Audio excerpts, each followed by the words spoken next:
बिस्मिल्लाहिर्रहमानिर्रहीम।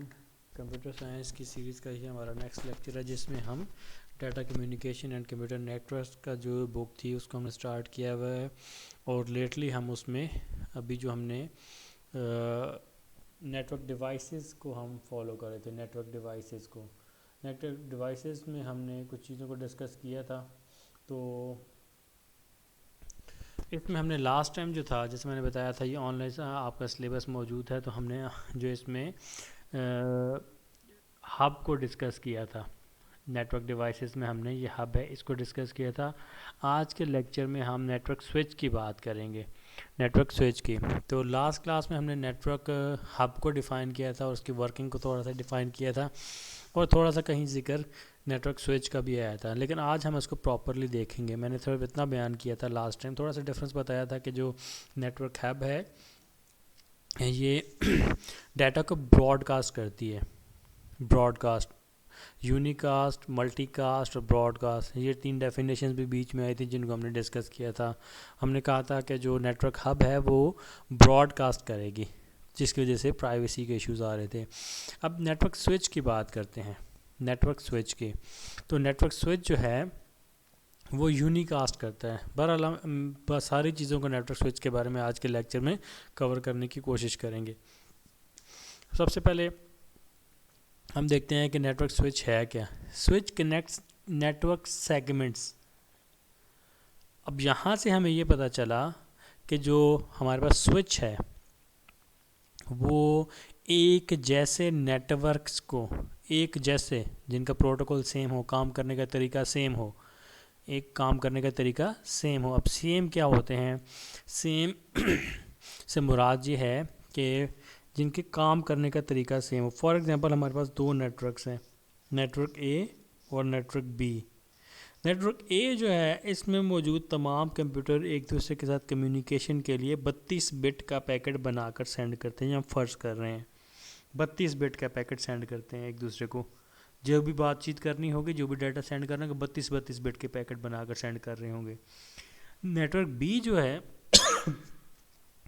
वो हम कहते हैं, लेट सपोज एक दूसरे के साथ बातचीत करने के लिए 48 बिट का पैकेट बनाकर सेंड करते हैं। जो भी प्रोटोकॉल यूज़ कर रहे थे वो 48 बिट का पैकेट यूज़ कर रहे हैं। अब अगर नेटवर्क ए वाला कोई पैकेट नेटवर्क बी के पास जाएगा, नेटवर्क ए वाले ने अपने मुताबिक 32 बिट का पैकेट बनाया और भेज दिया।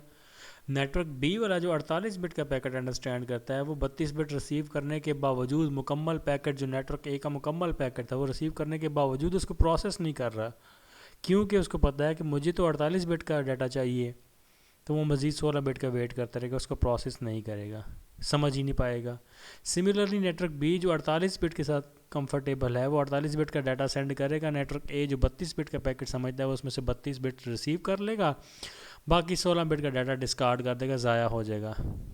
ऐसा होता तो नहीं है, लेकिन समझाने का मकसद ये है कि ये दोनों जो नेटवर्क ए और बी हैं ये डिसिमिलर हैं, एक जैसे नहीं हैं। तो नेटवर्क स्विच जो है वो एक जैसे नेटवर्क्स को आपस में कनेक्ट करता है। जो एक जैसे नेटवर्क्स होते हैं जिनके काम करने का तरीका सेम होता है, हम उनको कहते हैं ये नेटवर्क सेगमेंट्स हैं। ये ऐसे ही आप समझ लें कि नेटवर्क तो एक ही था, उसके अलग अलग हिस्से बने हुए हैं। एक ही नेटवर्क, लाजमी नहीं कि फ़िज़िकली एक ही नेटवर्क हो, उसके हिस्से हों। हो सकता है एक सेगमेंट यहाँ पर है, एक यूके में, एक इंडिया में, एक अमेरिका में। तो जो भी नेटवर्क एक जैसे प्रोटोकॉल यूज़ कर रहे होंगे उनको हम कहेंगे ये नेटवर्क सेगमेंट्स हैं। तो पहली बात तो ये क्लियर होगी कि जो नेटवर्क स्विच है वो नेटवर्क ऑफ नेटवर्क्स बनाता है। नेटवर्क, इसके मुकाबले में जो हब थी वो मुख्तलिफ़ कंप्यूटर्स को जोड़कर एक नेटवर्क बना रही थी। आज हम एक स्टेप आगे जा रहे हैं, हम कह रहे हैं नेटवर्क तो बना हुआ है, मुख्तलिफ़ नेटवर्क को जोड़कर एक बड़ा नेटवर्क बनाना हो, सिमिलर नेटवर्क को जोड़कर बड़ा नेटवर्क बनाना हो, उस मकसद के लिए स्विच इस्तेमाल होगा। पहली लाइन क्लियर हो गई। Switch connects network segments providing full duplex communication value. अब क्या फीचर्स बता रहे हैं, क्या क्या काम होगा। फुल डुप्लेक्स कम्युनिकेशन होगी, सेम टाइम पे दोनों नेटवर्क के सेगमेंट एक दूसरे को डाटा सेंड और रिसीव कर सकेंगे, 2 हैं 4 हैं जितने भी हैं। वैल्यूएबल नेटवर्क परफॉर्मेंस से नेटवर्क की परफॉर्मेंस भी इंक्रीज़ होगी। इस बात को भी हम आगे चल कर डिस्कस करेंगे। परफॉर्मेंस कैसे इंक्रीज़ हो जाएगी, डाटा भिजवाना और रिसीव ही करना है, हब भी तो कर रही थी, इसमें परफॉर्मेंस का क्या ताल्लुक है वो भी देखेंगे। And efficient use of network bandwidth, इसको भी डिस्कस करेंगे। ये सारी चीज़ें हमारे लेक्चर में आज के आएंगी कि स्विच जो है वो नेटवर्क सेगमेंट को कनेक्ट करता है और कुछ फीचर्स प्रोवाइड करता है, इनको हम बारी बारी देखेंगे। नेटवर्क स्विच काम कैसे करता है, ये होता क्या है, पहले ये देख लें। नेटवर्क स्विच जो है ये हब की तरह ही दूसरी लेयर OSI मॉडल की लेयर 2 डाटा लिंक लेयर पर ही काम करेगा। It takes in packets being sent by devices that are connected to its physical ports and send them out again. इस स्विच के साथ जो कंप्यूटर्स कनेक्टेड हैं, किसी ने डाटा भिजवाया तो ये इसने रिसीव करना है और आगे भिजवाना है, आगे भिजवाना है। अब इतनी ही बात उन्होंने बताई है कि उसने डाटा को आगे भिजवाना है, but only through the ports that leads to the device the packets are intended to reach. सिर्फ उसी को डाटा भिजवाएगा जिसके लिए वो डाटा था, सब को नहीं इस दफ़ा ब्रॉडकास्ट करेगा। ये कैसे अचीव होता है ये आगे चल के हम वर्किंग में देखते हैं। पहला तो डिफरेंस हमें पता चल गया कि नेटवर्क स्विच एक जैसे नेटवर्क को कनेक्ट करता है, कैसे कनेक्ट करता है, और इसमें प्राइवेसी भी इंश्योर होती है। एक बंदे ने डाटा भिजवाया तो सिर्फ एक बंदे को ही पहुंचाया जाएगा, सबको नहीं भिजवा दिया जाएगा कि जिसका है बस ले ले, उसमें प्राइवेसी कंप्रोमाइज़ होती थी। यहाँ पर ये केस नहीं है। They can also operate at the network layer 3 where routing occurs. जो नेटवर्क स्विच है वो OSI मॉडल के लेयर 3 पर भी काम कर सकता है। किस तरह काम करेगा, अगर उसमें कुछ ऐसे फीचर्स होंगे जो राउटिंग वाले हैं तब वो काम करेगा। हर नेटवर्क स्विच लेयर 3 पर काम नहीं करता, मैक्सिमम मोस्टली जो नेटवर्क स्विचेस हैं वो लेयर 2 पर ही काम करते हैं। लेकिन कुछ नेटवर्क स्विचेस जो राउटिंग के डिसीजन भी ले रहे होंगे वो काम करेंगे लेयर 3 पर। Switches are common components of network.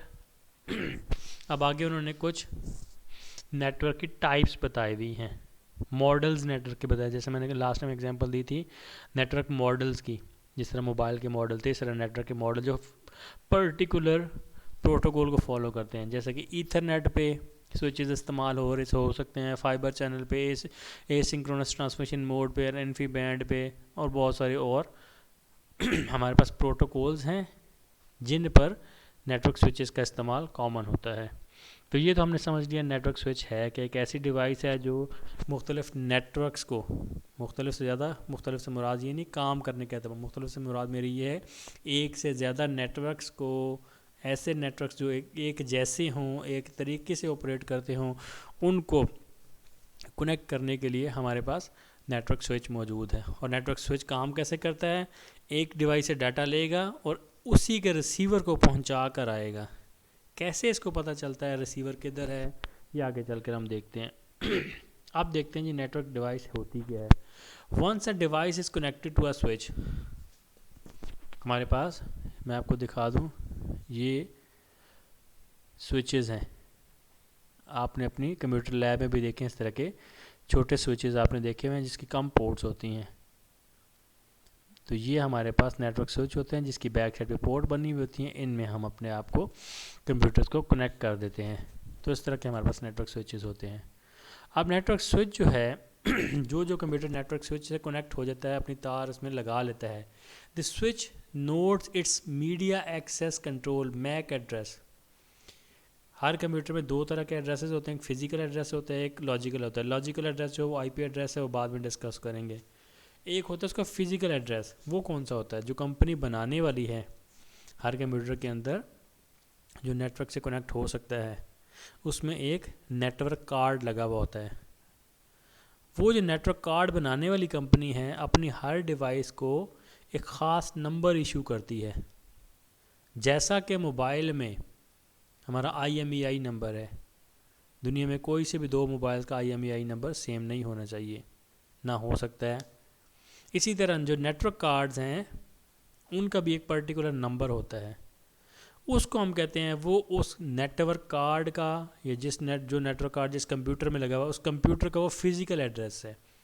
Physical address या MAC address, media access control address, या फिज़िकल एड्रेस, दोनों एक ही चीज़ के नाम है और ये कंपनी लगा कर भेजती है। अब जो हमारा नेटवर्क स्विच है वो मुख्तलिफ़ कंप्यूटर्स को फिज़िकल एड्रेस से पहचानता है। आपने अपने कंप्यूटर का फिज़िकल एड्रेस मालूम करना है तो उसके लिए तरीकाकार है, आप अपने पास रन में CMD लिखें, कमांड प्रॉम्प्ट, ये आपके पास कमांड प्रॉम्प्ट ओपन होगा। यहाँ पर आपने लिखना है IPCONFIG/ALL IPconfig/all IPconfig/all, कोई स्पेस नहीं है, एंटर किया। ये आप देख रहे हैं, ये देखें बहुत सारी इन्फॉर्मेशन उसने दी, सारी आपको नहीं भी समझ आई तो कोई इशू नहीं है। ये हमने कमांड लगाई IPconfig/on, ये उसने अब हमें बताया। अब वो ये बता रहा है ईथरनेट अडेप्टर, मेरे कंप्यूटर में जो तार वाला नेटवर्क है जिसमें तार लगती है, नेटवर्क तार लगेगी, उसका ये डाटा है, उसमें फ़िज़िकल एड्रेस ये है, इस तरह का आपका ये फ़िज़िकल एड्रेस है C4544484C76C। ये मेरा फ़िज़िकल एड्रेस है उस नेटवर्क पोर्शन का जो मेरे कंप्यूटर में नेटवर्क कार्ड लगा हुआ है। अगर मेरे कंप्यूटर में वायरलेस भी लगा हुआ है, लैपटॉप है तो वायरलेस वाईफाई भी लगा हुआ है, तो वाईफाई का उसने वायरलेस लैन का भी एक अपना अलग फ़िज़िकल एड्रेस होगा। यानी कि बताने का मकसद है कि जितने नेटवर्क कार्ड लगे हुए होंगे उतना ही आपका फ़िज़िकल एड्रेसेस होंगे। तो इस तरह के आप अपने कंप्यूटर का भी फ़िज़िकल एड्रेस मालूम कर सकते हैं। अब आते हैं अपने टॉपिक पे। जो हमारा नेटवर्क स्विच है वो काम करता है फ़िज़िकल एड्रेस पर।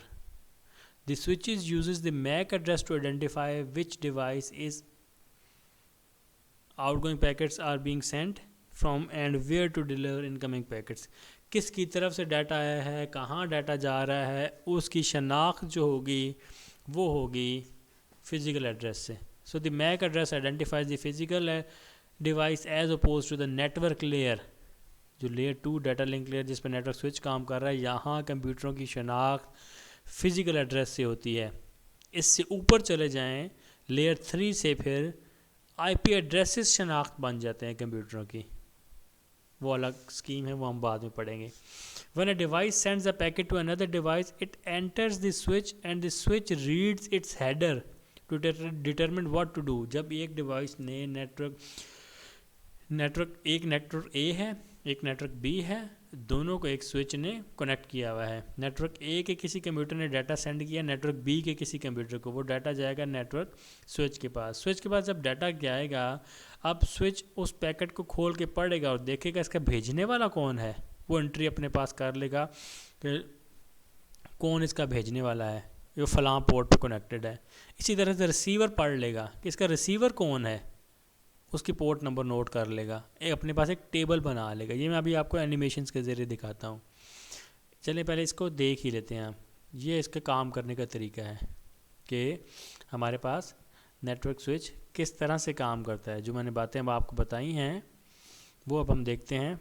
Let's look at how the switch operates in order to limit that collision.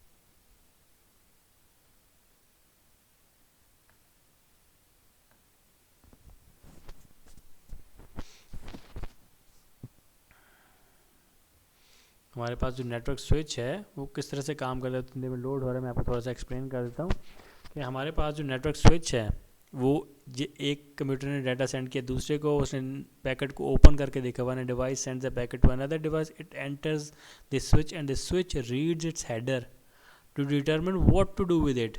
It matches the destination address और addresses and sends the packet out through the appropriate port. सिर्फ एक port को ही भेजेगा, ये एक से ज़्यादा लोगों के लिए डाटा तो उन्हीं को भेजेगा, सबको डाटा सेंड नहीं किया जाएगा। अब आप ये वीडियो देखें ज़रा, इस वीडियो में भी यही चीज़ एक्सप्लेन की जा रही है, आप ये देख लें फिर इस पर हम डिस्कशन करते हैं। Domain then. So what a switch is going to do is a switch is actually going to record the MAC addresses that are associated to the different port numbers on the switch. So what I've done here is, even though MAC addresses are 48 bits long and 12 hexadecimal numbers, I really just wanted a simple basic example to show you how this operated. So what I'm going to do here is give my devices MAC addresses of A, B, and C. Just shorthand MAC addresses to keep it nice and simple. Then I'm going to plug them into the switch on ports 1, 2, and 3. Now what will happen is, traditionally operating systems, once you connect them to a network and the network interface comes online, they want to talk to the network, whether it be to... Let's look at how the switch operates in order to limit that collision domain then. So what a switch is going to do is a switch is actually going to record the MAC addresses that are associated to the different port numbers on the switch. So what I've done here is, even though MAC addresses are 48 bits long and 12 hexadecimal numbers, I really just wanted a simple basic example to show you how this operated. So what I'm going to do here is give my devices MAC addresses of A, B, and C. Just shorthand MAC addresses to keep it nice and simple. Then I'm going to plug them into the switch on ports 1, 2, and 3. Now what will happen is, traditionally operating systems, once you connect them to a network and the network interface comes online, they want to talk to the network, whether it be to get an IP address via the DHCP server, go find its default gateway, try to find the cloud, try to find Facebook, or whatever other applications you have accidentally running in the background. They're all going to want to talk to the network to try to send information out. And during this process, as the devices are sending data into the switch, they're sending that information in with the source and destination MAC addresses in the frame. So what the switch will do is it'll actually read the source MAC address off the frame and associate it with the port number that it's attached to on the switch and put it in a table. Now the way the switch generates this table actually is on each port of the switch there's a very specific processor. It's called an ASIC, ASIC, or Application Specific Integrated Circuit. Now ASICs are all over the place. They're in our cell phones, in our stereos, our monitors, our computers, and every other gadget that we have. We have an ASIC in it. But these particular ASICs, what they do is they actually are designed to read the frame header information so that it can be used then to make decisions. So this ASIC in the switch port itself, and every switch port has its own ASIC, will actually do the reading of this information so that this MAC address table can be populated. Now the MAC address table is sometimes called the CAM table as well, Content Addressable Memory. So MAC address table or CAM table. All right, so let's say now a device A wants to send a message to device C. So what will happen is device A will build its frame, it'll put C as the destination MAC address and send it to the switch. What will happen now is the switch will then use the ASIC to read the destination MAC address and then look up in the table to find out where device C is connected. It'll see that device C is connected to port 3, and then it will only forward the frame to device C. Now remember, in a hub environment, this process of looking up where the device is and only sending it to the device doesn't occur. What happens on a hub is that when device A sends the message out, it goes to device B and device C whether we want it to or not.